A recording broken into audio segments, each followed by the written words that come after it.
everyone, my name is Evie Lupine. Welcome back to my channel, and today I have another video for you all.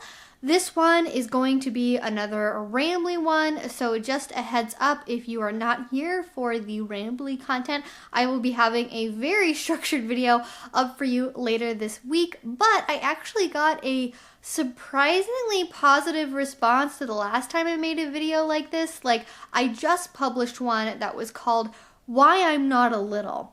And I was really afraid that people weren't gonna like the format, that people weren't gonna understand what I was trying to say because I hadn't like pre-outlined my points, but everyone seemed to understand what I was saying and really liked the kind of raw aspect of the format. So we are doing that again today, and this subject is actually courtesy of another video I also just did, because I oftentimes get ideas for videos while I am filming a video.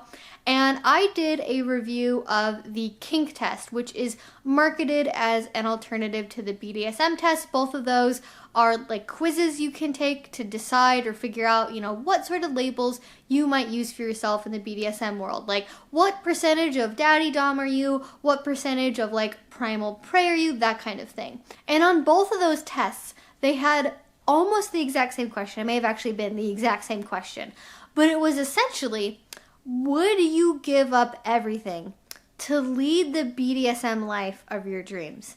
And you would score as less kinky and more vanilla if you didn't strongly agree with that statement, which I think is the start of an interesting story about the kink community and how we perceive the role that BDSM should play in our lives. So I started to kind of talk about it in that video, and I cut myself off because I could feel the storm of a rant brewing, and I just needed to get through Lord knows how many other questions after that, so I just left it there. So let's start to talk about this whole concept and like, where does it come from, and then we'll talk about like the reality of like being an everyday BDSM person and kind of, is this something that's a realistic goal? Is this obtainable? Etc., etc. That's kind of the idea I have in my head right now. So the concept is giving up everything in order to live the BDSM life of your dreams. And I think this is a fantasy that appeals to two types of people in particular. Oftentimes they are one and the same person as well. And that would be people who are brand new to BDSM and people who have never done BDSM but have had fantasies about it all their life that they've never been able to talk about. This is very, very common, I think, particularly for people who are from older generations that weren't raised in a time where we could openly discuss our sexuality and especially anything alternatively sexual or alternative in our relationships the way that we can now. And it's not perfect now. We still have lots of room to grow when it comes to being able to share who we are, but it was definitely very different, pre-BDSM community, the 60s, 50s, 40s, later and later and later. It was obviously not the same as it was right now. So for people who spent their young adult lives, in particular, maybe their whole marriages, the whole time they were raising kids, having this idea in their head of this relationship they wish they could have, these things they wish they could do, and never being able to act on them, I think it's easy to create a scenario in one's head where it's just like, wow, sometimes I wish I could just run away from this all and go and live with this mistress and serve her 24/7 and not have to work and not have to worry about paying the bills or the car tabs or, doing anything else. I just want to be able to do BDSM. I wish I could have this in my life. And because it can't play any role in your life, it's nice to have this little like fantasy island in your head where you get to go and do BDSM all day, every day. That's the only thing that's a part of your life. And of course, it's not just like older people who were never able to have BDSM in their previous relationships or couldn't talk about it openly or weren't comfortable with it. I think this is something, like I said, that is also generally an idea that appeals to new people regardless of their age or their duration of an interest in BDSM, simply because there is conflict between the reality of BDSM and the fantasy of BDSM. And for a lot of us, our interest in BDSM does start out as a fantasy. It may be because we read 50 Shades of Grey. It may be because we read a really awesome erotica on Tumblr. It may just be something that spontaneously pops in our heads one day, you know, maybe when we're a young adult and we're first kind of discovering, you know, who we are with our sexuality, or just like generally having a fantasy life, right?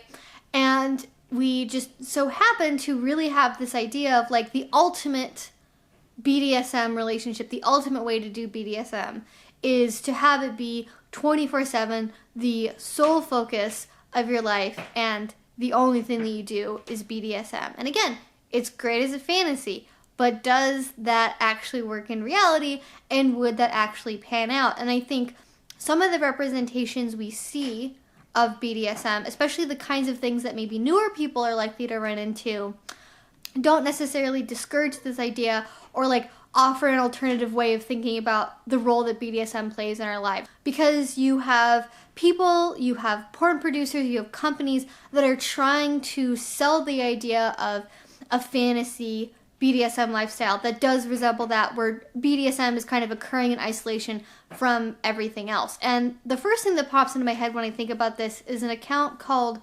Greyhound that I think is still on FetLife, was on Tumblr, and they were really well known for having like super intense, like really, not even dark, but just like very extreme lifestyle of BDSM, where the person who was fulfilling the S-type role in that relationship was like, you know, completely shaved bald, had a ton of body modifications done, piercings. They routinely did live streams that you could go and watch where it was like her sleeping for 8 hours, like chained to a specialized bed, and they were gonna get hardware that like mounted a permanent chastity belt to her undercarriage, and like it was definitely a really, really big fantasy. And that is sort of what you see a lot of times when you're interacting with fetish media that has a higher chance of getting into the hands of people, again, who are newer to BDSM or are looking at it primarily from a fantasy perspective. And so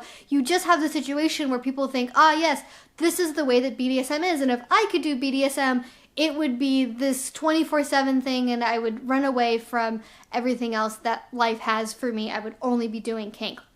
Now, when it comes to people like Greyhound, when it comes to those types of relationships, they do exist. You can have a relationship that is literal 24/7 BDSM. There is no outside work. There is minimal to no outside interaction with other people. It is all BDSM relationship all the time. Everybody you interact with is a kinky person. You know, that is something that some people do. But I remember reading a post on Greyhound's Tumblr at one point, and I believe they mentioned in there how this was not something that just happened overnight, obviously.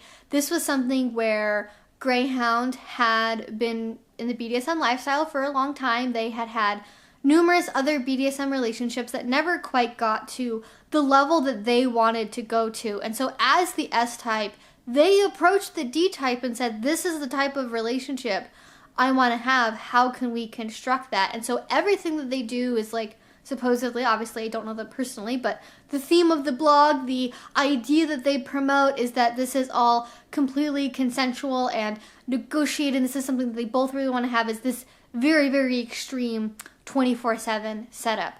But it took maybe years, maybe even decades of previous BDSM relationships, working out what you did want, what you didn't want, what type of relationship you wanted to have 24/7 versus not 24/7, to get to the point where you could do that, as opposed to, I think, maybe how some people might think about it, which is like, I want to go right into that, which I think is where the pitfall for this is because we have this idea of like this very extreme relationship. You go, okay, how do I get to that? And you don't see the years of work and introspection that it takes to get to that place, or how rare it is that people ever get to that place. And let's talk about that next, is like how realistic it is for a situation where you can leave everything behind to even happen, and all of that stuff, because that is the part that I personally really care about, because most of us exist in a reality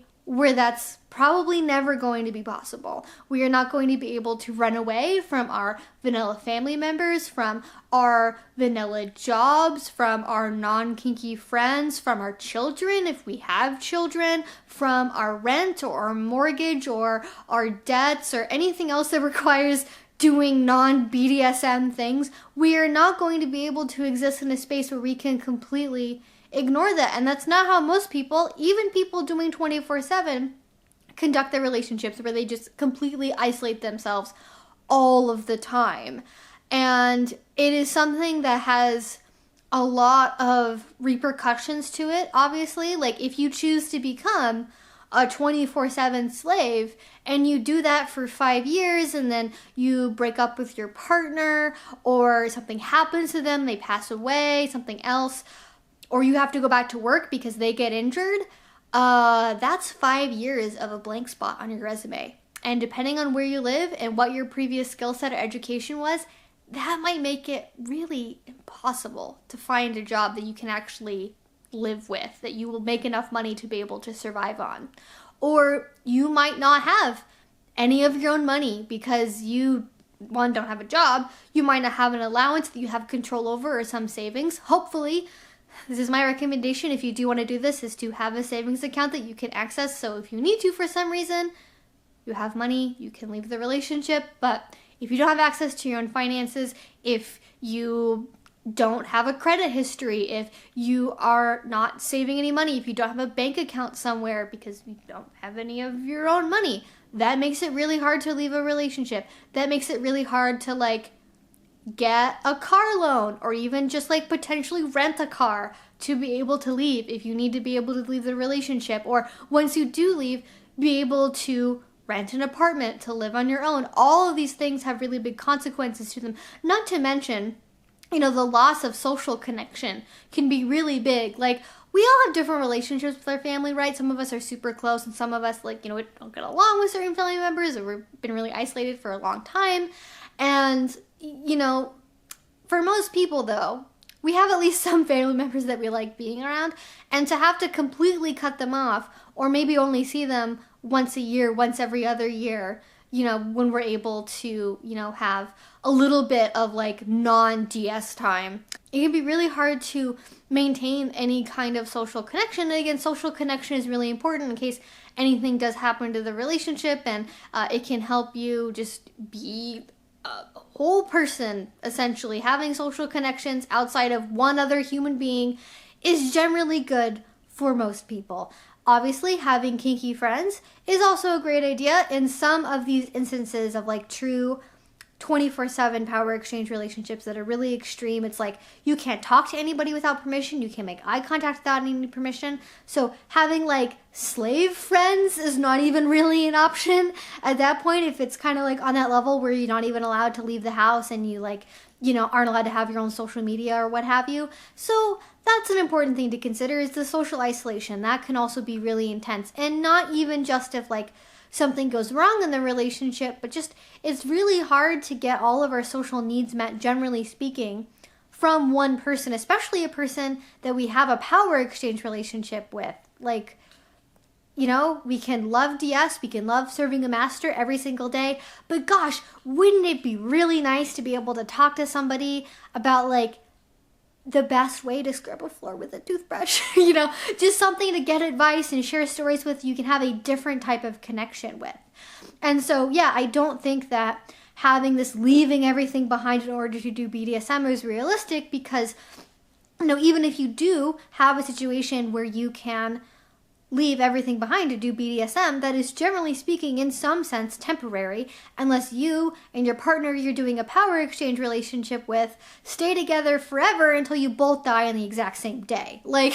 There's probably going to be some situation where you're going to have to venture back into the outside world to some degree. So I think there needs to be an acknowledgement of how much this would truly affect your actual existence as a human being, how much this would truly affect who you are beyond just your interest in BDSM. And I think as well, there is a problem in that it presents BDSM as being the only thing that should be in your life if you're like a true BDSMer. Like your whole world should revolve around doing BDSM and it's your whole identity, your whole social network. And I mean, BDSM is literally my job because I have this YouTube channel. So pot calling the kettle black here a little bit probably. But I don't necessarily think it is healthy or reasonable to have no outside interest besides BDSM. I think BDSM can be a very healthy, fulfilling, fun part of your life. I think it can be something that's a deeply spiritual experience for a lot of people. It can be the way that we choose to conduct our dating relationships.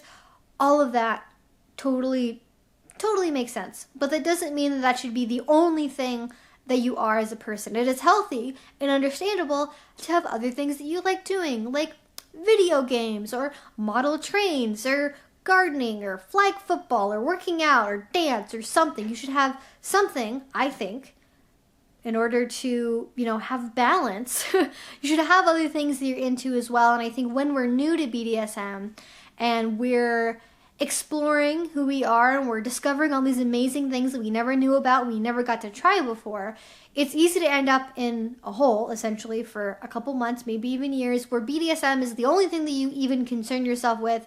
You completely, lose touch with your other interests and hobbies. Like, maybe you used to read a lot, and now you don't read at all anymore. Maybe you used to play video games, and now you don't really play video games anymore. You like to watch anime, or you were part of a soccer league or something, and you just leave all of that to do just BDSM.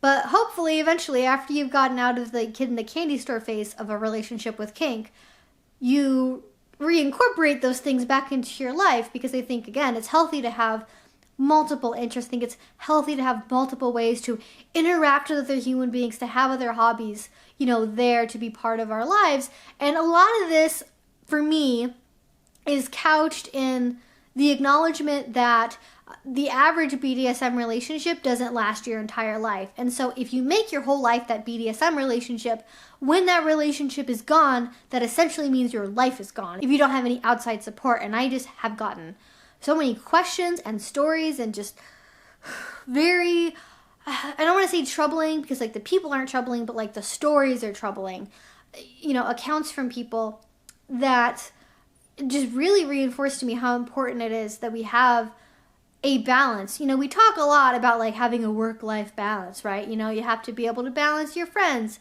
and your family and your work and your hobbies, all these other things, right? And I think the same also goes to BDSM. What wedge of that pie it takes up, is it a pie that's this much? Is it this much?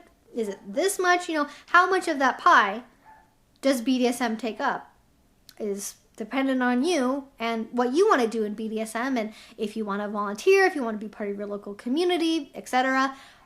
But there should be somewhere in there, I think, another little wedge that's family connections, an outside social circle, healthy physical activity, just some other things in there besides just the kink. And I feel like I'm just beating a dead horse here with really emphasizing that this is not something I think is tenable. So I guess I want to wrap this up by talking about the reality of how most actual 24/7 relationships work. And there is a great book that I will always recommend, unless something horrible comes out about the authors, which fingers crossed it doesn't, but it's from, I want to say, Dan and Dawn Williams, and it is called Living MS. I will put a link to it down below, and it is all about living an MS relationship. It is all about the trials and tribulations of being in a master-slave dynamic. And there have been a couple other books that have touched on this as well, but I think Living MS is probably, I think, the best representation of it. And just from that book and from the stories I know from my own experience, from friends I have, from podcasts I listen to, almost everybody who is in BDSM has to balance other aspects of their life with being into kink. There are people who are presenters where they travel, 9 months out of the year to talk about BDSM to other people, and they still have to balance vanilla jobs because maybe they only travel on the weekend, or they have to balance kids or a sick family member, or they just happen to have other things that they're into, or they just have everyday life stuff that happens being in an MS relationship, because bills do actually have to get paid. The car tabs have to be updated.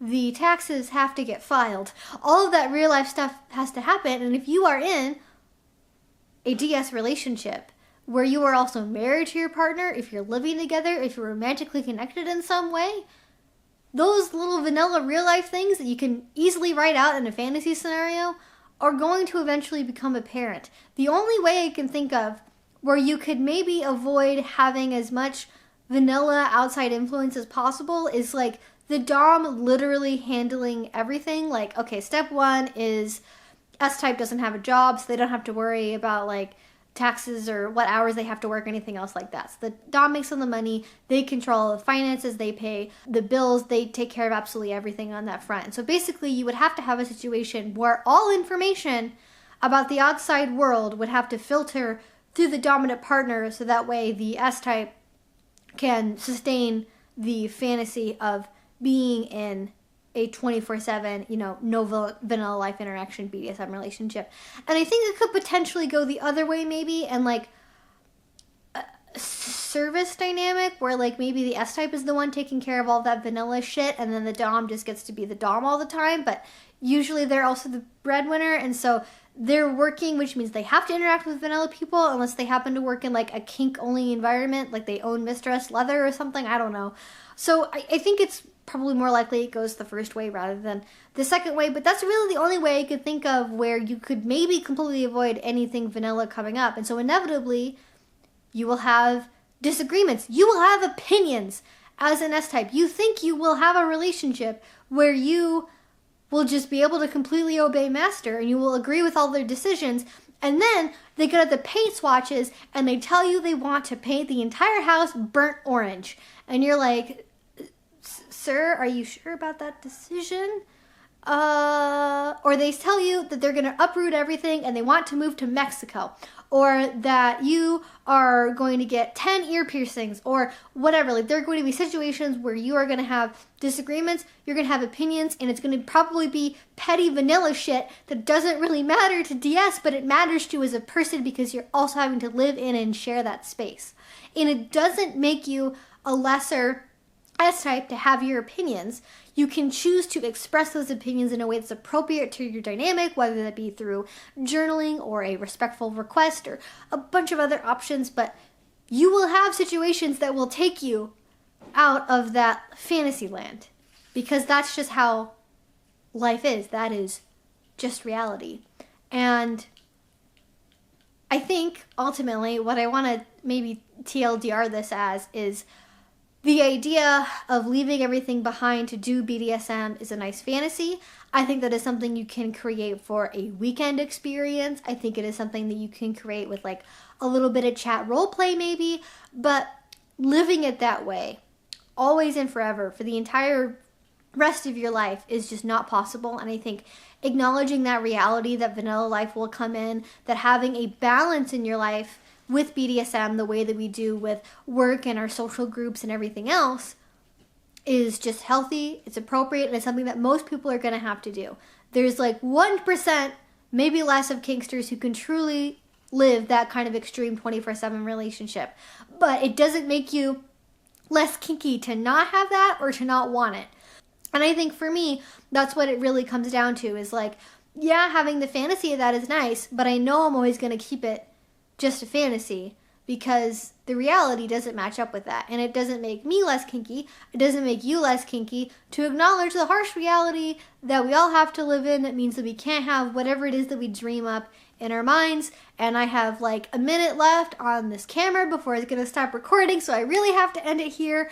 Hopefully you guys like this. Hopefully you find it enjoyable. I feel like there's a potential here for more conversations about this in some capacity, because I know I've talked a lot about fantasy versus reality and BDSM. So if you have anything that you want to share, anything that you want to talk about, your thoughts, your opinions, go ahead and leave them down in the comment section below.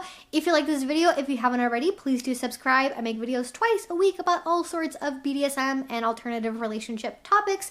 And finally, if you really like this, if you want to support my work, the best way you can do that is through Patreon. That's what makes all of this possible. I would not be doing YouTube if it was not for Patreon. So thank you guys so much. If you do support me over there, if you want to check it out, I have a Discord chat that is exclusive to patrons. I have all sorts of extra videos, photo shoots, a ton of bonus content. So if you want to check that out, again, link to that will be down in the description box below. Once again, if you support me over there, thank you so much. It means the absolute world to me. And until I see you guys next time, I hope you have a great rest of your day and a great rest of your week. Bye-bye.